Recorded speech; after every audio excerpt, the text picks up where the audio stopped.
Salve, kembali berjumpa dengan saya pada hari ini tanggal 16 Maret 2026.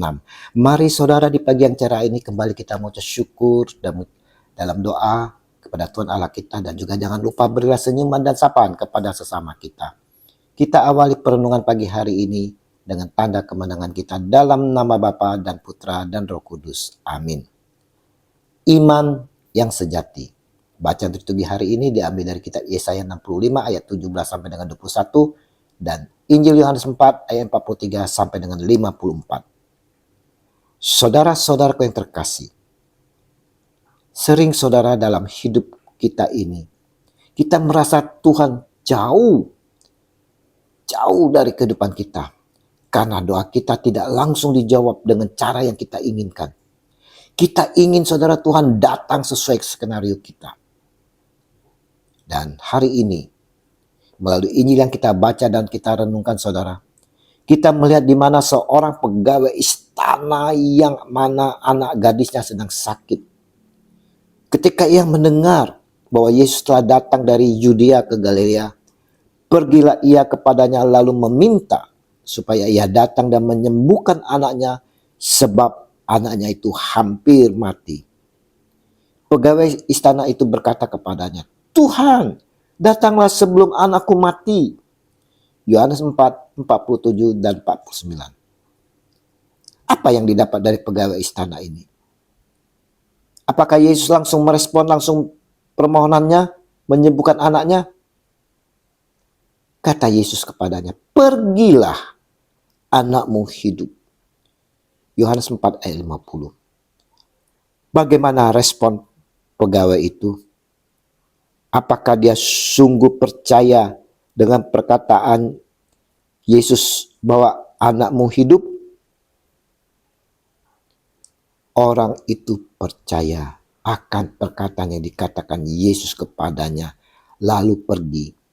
Yohanes 4 ayat 50. Lihat saudara, percaya dan langsung pergi, mengikuti perkataan Yesus. Inilah yang disebut iman sejati saudara. Percaya dan langsung bangkit melakukan apa yang disampaikan Yesus. Nah, bagaimana dengan kita saat ini saudara? Kita justru sering ragu atas permintaan kita dalam doa. Kita sering berucap, mungkinkah akan ada mukjizat? Mungkinkah bisa disembuhkan? Bukankah dokter bilang tak ada harapan? Mungkinkah ekonomi kita akan bangkit lagi melihat situasi seperti ini? Mungkinkah perkawinan kita ini bisa dipertahankan? Kita ragu akan kuasa Tuhan saudara. Kita tak percaya dan tak mampu. Kita tak mau bangkit untuk tetap berkarya dalam penantian kita. Lihat, ketika ia masih di tengah jalan, hamba-hambanya telah datang kepadanya dengan kabar bahwa anaknya hidup.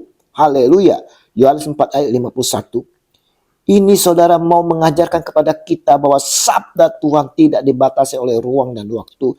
Jarak antara Kana dan Kapernaum saudara tidak menjadi penghalang bagi otoritas Yesus.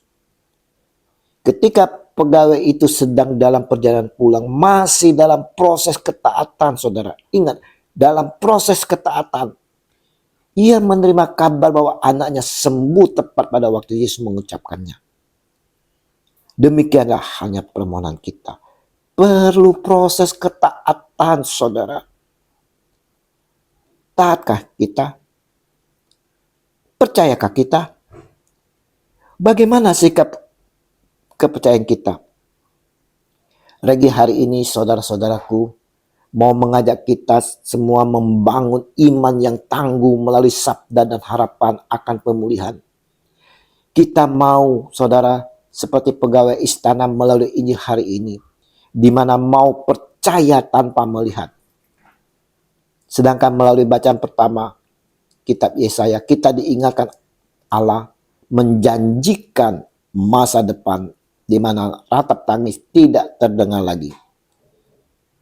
Prapaskah adalah waktu untuk menata ulang hidup kita, berupaya hidup di mana dari hidup lama menuju langit baru dan bumi baru yang penuh sukacita.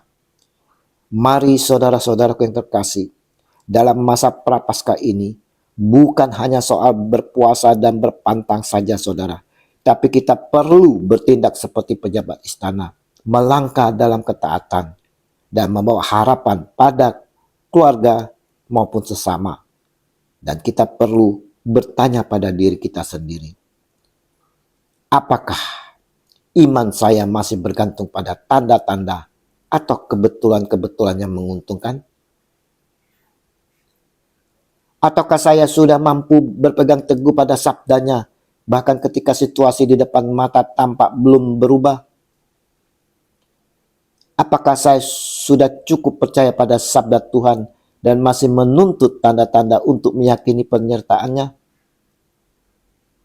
Percayalah, saat Tuhan berfirman, sesuatu yang besar sedang terjadi di balik layar kehidupan kita.